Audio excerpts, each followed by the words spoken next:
Good morning student, welcome to my channel HS academy Hindi online classes. बच्चों, आज के class में हम लोग क्षितिज का गद्य खंड का चैप्टर सेकेंड लहासा की ओर पाठ के प्रश्नोत्तर का अध्ययन करेंगे। इससे पहले हमने इस चैप्टर के जितने सारे शॉर्ट क्वेश्चन आंसर आपके बन सकते थे सबका सब हमने आपको पीडीएफ भेजा था। तो आई होप कि सब चीज़ें आपने कर लिया होगा और लर्न भी हो गया होगा और चैप्टर भी आपको अच्छे से समझ में आ गया होगा। तो आज के क्लास में हम लोग आपके बुक में आपके चैप्टर से संबंधित जितने सारे क्वेश्चन आंसर आपके बुक में दिया हुआ है उन सभी प्रश्नों के आंसर को देखेंगे।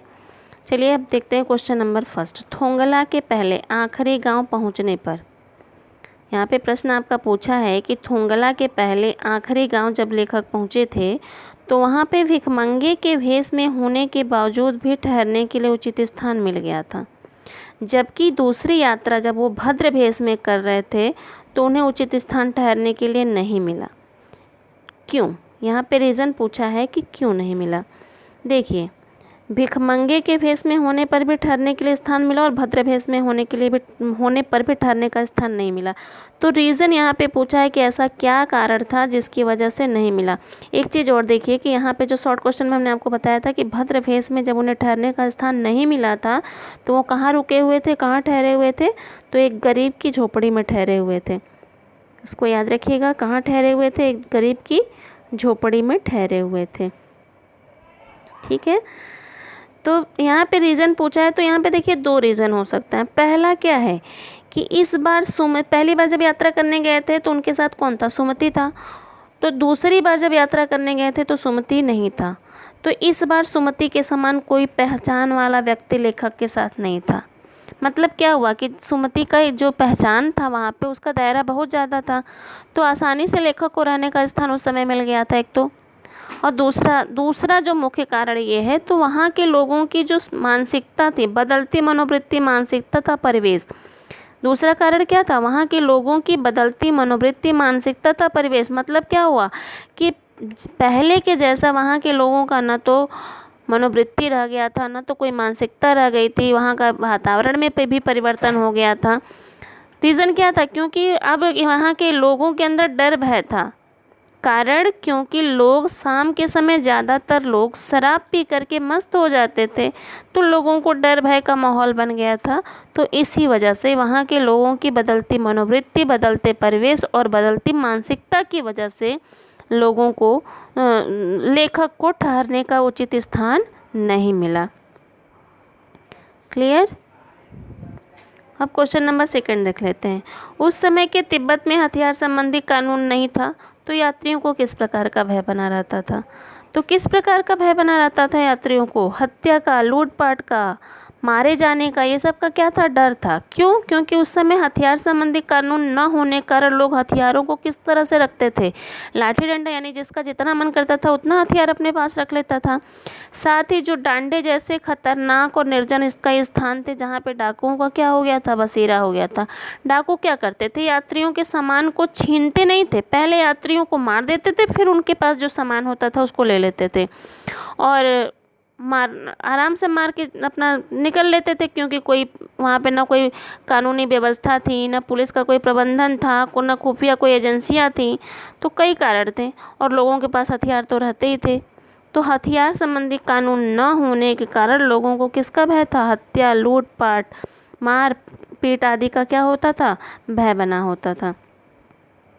क्वेश्चन थर्ड देख लेते हैं। लेखक लंगकोर के मार्ग में अपने साथियों से किस कारण से पिछड़ गया था?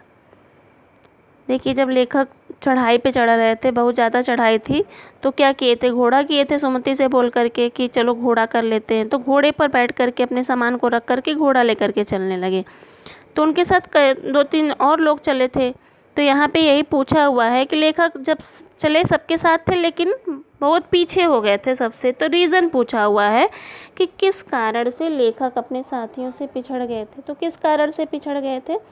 तो पहला रीज़न क्या था कि लेखक का जो घोड़ा था बहुत धीरे धीरे चल रहा था। कैसे चल रहा था? बहुत धीरे धीरे चल रहा था। पहला रीज़न तो ये हो गया।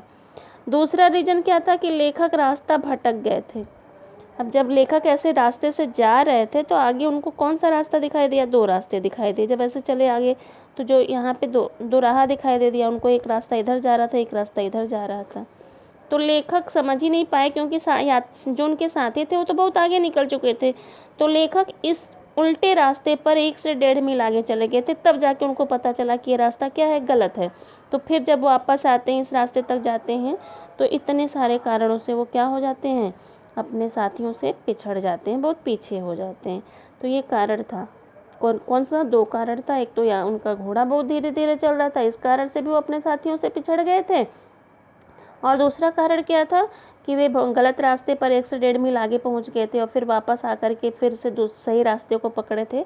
तो इन 2 कारणों से वे अपने साथियों से पीछे हो गए थे। क्लियर? अब चलिए क्वेश्चन नंबर 4 देखते हैं। लेखक ने शेखर विहार में सुमति को उनकी यजमानों के पास जाने से रोका, परंतु दूसरी बार रोकने का प्रयास क्यों नहीं किया? देखिए, शेखर विहार एक स्थान था जहाँ पे जो सुमति थे उनके यजमानों का जो दायरा था, जान पहचान का जो दायरा था, वो बहुत ज़्यादा था। तो वो चाहते थे कि मैं जाकर के अपने यजमानों से मिलूं। उनको क्या लेके आए थे? गंडे लेकर के आए थे ना, एक लाल धागे का गंडे लेकर के आए थे, उनको देना चाहते थे और उसके बदले में उनको ढेर सारा दक्षिणा मिलता था। तो वो अपने यजमानों से मिलना चाह रहे थे, लेकिन लेखक ने उन्हें जाने से रोक दिया। और दूसरी बार फिर से क्या किया कि नहीं रोका। तो यहाँ पे पूछा है कि दूसरी बार यजमानों के पास जाने से क्यों नहीं रोका। तो इसका कारण यहाँ पे पूछा है। तो क्या हुआ कि जब दूसरी बार यजमानों के पास जाने के लिए इसलिए नहीं रोका जाने से, क्योंकि लेखक जिस स्थान पर रुके थे वहाँ पर क्या था, एक अच्छा सा मंदिर था, और उस मंदिर में कंजूर, कंजूर का मतलब होता है बुद्ध वचन। कंजूर मीन्स क्या हो गया? बुद्ध वचन अनुवाद की, बुद्ध वचन अनुवाद की हस्तलिखित 103 पोथियाँ रखी हुई थी। ठीक है। अब पहले एक चीज़ और देखिए, यहाँ पे हस्तलिखित में कौन सा समास है। अब आपको ये बताना है कि हस्तलिखित में कौन सा समास है, ये आपके लिए एक होमवर्क हो गया। ठीक, तो क्या रखी हुई थी? हस्तलिखित 103 पोथियाँ रखी हुई हैं। हस्तलिखित मतलब हाथों से लिखा हुआ। तो लेखक उन पोथियों का क्या करना चाहते थे? अध्ययन करना चाहते थे। तो इसीलिए वे उनको या सुमति को नहीं रोके, ताकि वो अपना यजमान से मिल सकें और लेखक क्या कर सकें, उन बुद्ध वचन अनुवाद की हस्तलिखित पोथियों का अध्ययन कर सकें। अब एक चीज़ और, एक क्वेश्चन और हमने आपको दिया हुआ था कि जो कंजूर की क्या विशेषता लेखक ने बताया है। जो बुद्ध वचन अनुवाद की हस्तलिखित पोथियाँ रखी हुई थी उनकी क्या विशेषता थी? तो क्या विशेषता थी कि वह मोटे मोटे कागज़ों पे सुंदर सुंदर अक्षरों में लिखी गई थी। और दूसरी विशेषता क्या थी कि वो जो मोटे मोटे कागज़ थे, वो एक एक कागज़ कितने केजी के थे? 15 केजी के थे। 15 केजी के एक एक कागज़ थे। ये क्या है? बुद्ध वचन अनुवाद की जो हस्तलिखित पोथियाँ थी उनकी विशेषता। चलिए अब अगला क्वेश्चन देख लेते हैं। अपनी यात्रा के दौरान लेखक को किन किन कठिनाइयों का सामना करना? कई कठिनाइयों का सामना करना पड़ा। जैसे पहला ही कारण था, भिखमंगे के भेष में जाना पड़ा। क्यों भिखमंगे के भेष में जाना पड़ा? क्योंकि भारतीयों को तिब्बत जाने की अनुमति नहीं थी। दूसरा, तिब्बत की कड़ी और चमकीली धूप का सामना करना पड़ा। रास्ता भटक जाने के कारण अपने साथियों से पिछड़ना पड़ा। अपना सामान कंधे पर रखकर कई मील पैदल भी चलना पड़ा। तो ये सब क्या है? रास्ते में आने वाली कठिनाइयाँ हैं, जिसका सामना किसको करना पड़ा? लेखक को। कब करना पड़ा? अपनी यात्रा के दौरान। अगला क्वेश्चन, प्रस्तुत यात्रा वृत्तांत के आधार पर बताइए कि उस समय तिब्बत का समाज कैसा था। यहाँ पे समाज पूछा है, किस समय का? जब लेखक यात्रा कर रहे थे, क्योंकि यहाँ पे लेखक की या जो लहासा की ओर चैप्टर है वो लेखक की पहली यात्रा का वर्णन है। तो तिब्बत के समाज का कौन सा समय पूछ रहा है? पहली यात्रा का समय पूछ रहा है। एक जगह पे उन्होंने कहीं कहीं हमने आपको बताया था कि अपनी दूसरी यात्रा का भी, जब वो 5 साल के बाद गए थे तो उसका भी वर्णन किया है। लेकिन फिलहाल यहाँ पे प्रस्तुत यात्रा वृत्तांत के आधार पर उस समय के तिब्बती समाज का कैसा था ये पूछा हुआ है। तो किस समय का? यानी कि जब लेखक पहली बार यात्रा करने गए थे तो उस समय कैसा था कि बहुत ही अच्छा था। वहाँ पर्दा प्रथा नहीं थी, जाति पाति का कोई भेदभाव नहीं था, छुआछूत जैसी बुराइयां नहीं थी। ठीक, छुआछूत जैसी क्या थी? बुराइयां नहीं थी। अजनबी लोगों का भी स्वागत सत्कार किया जाता था। हमने आपको बताया था कि कोई भी घर में घुस करके अपना चाय खुद भी बना सकता है। तो अजनबी लोगों का भी क्या किया जाता था? स्वागत सत्कार किया जाता। चारों तरफ किसका माहौल था? खुशियों का माहौल था। क्लियर हुआ? चारों तरफ कैसा माहौल था? खुशियों का। अच्छा माहौल था, मतलब हर जगह अच्छे अच्छे लोग थे, किसी तरह का डर, भय, खौफ इस तरह का वातावरण वहाँ पे नहीं था, कोई भेदभाव नहीं था। अब अगला प्रश्न देखिए, प्रस्तुत यात्रा वृत्तांत के आधार पर तिब्बत की भौगोलिक स्थिति का वर्णन पूछा। भौगोलिक का मतलब क्या है, वहाँ का वातावरण कैसा था। ठीक, तो इस यात्रा वृत्तांत से हमें क्या पता चला कि तिब्बत जो है वो कहाँ है, भारत और नेपाल से लगा हुआ है। कैसा है, तो सुंदर एवं मनोहारी घाटियों से घिरा हुआ एक पर्वतीय क्षेत्र है।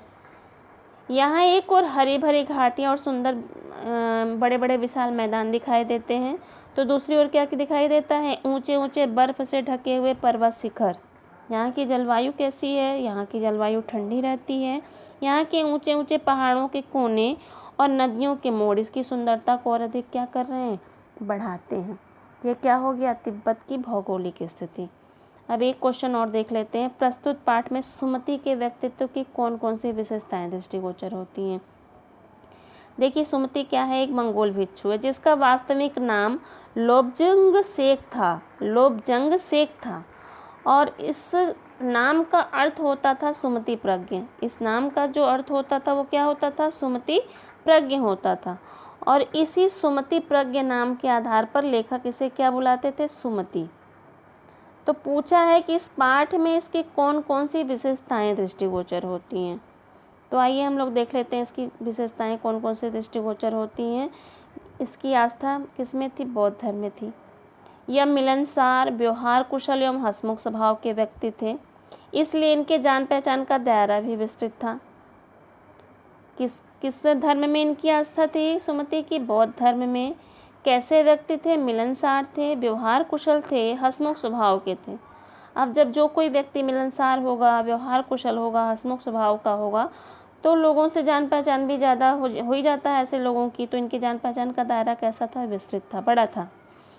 लेकिन एक चीज़ और थी कि सुमति लोगों की मदद तो करते थे, किंतु वे लोगों की आस्था का अनुचित लाभ भी उठाते थे। ये भी इनकी विशेषता थी। अनुचित लाभ उठाने का मतलब क्या हुआ कि ये जो लोगों को गंडे देते थे, ये ऐसा कहते थे कि मठ से लेके आए हुए हैं, इससे लोगों को जो परेशानियां होती हैं, नज़र वगैरह जो लगता है ये नहीं लगेगा। तो क्या करते थे कि जब ये गंडे ख़त्म हो जाते थे, मठ से लाए हुए गंडे, तो रास्ते से लाल कपड़ा खरीद करके उसी का गंडा बना करके देते थे। तो ये क्या हुआ, मतलब लोगों का विश्वास जो है, लोगों की आस्था है, उससे मजाक उड़ाना हुआ ना, अनुचित लाभ उठाना हुआ। क्यों गंडा बना करके लोगों को कपड़े का देते थे, ताकि उनको दक्षिणा मिल सके। तो कहीं ना कहीं तो मदद भी करते थे, लेखक को लेकर के गए थे तो लेखक की मदद भी कर रहे हैं, लेकिन कहीं ना कहीं ये लोगों की आस्था का, लोगों के विश्वास का अनुचित लाभ भी उठाते थे। और ये सारी क्या हैं, सुमति की विशेषताएं हैं। तो आई होप कि आपके चैप्टर के जितने क्वेश्चन हैं सबके आंसर आपको समझ में आ गए होंगे। और अगर एक बार दो बार अगर आप पढ़ोगे तो सारे के सारे आंसर लर्न भी हो जाएंगे। बहुत हार्ड नहीं है, बहुत ही आसान है सारे क्वेश्चन के आंसर। तो आपको सारे क्वेश्चन के आंसर आप लोग अपनी कॉपी में नोट करके सबको अच्छे से लर्न करते रहिए। और नेक्स्ट क्लास में हम फिर से आपसे मिलेंगे। तब तक के लिए जय हिंद, जय भारत।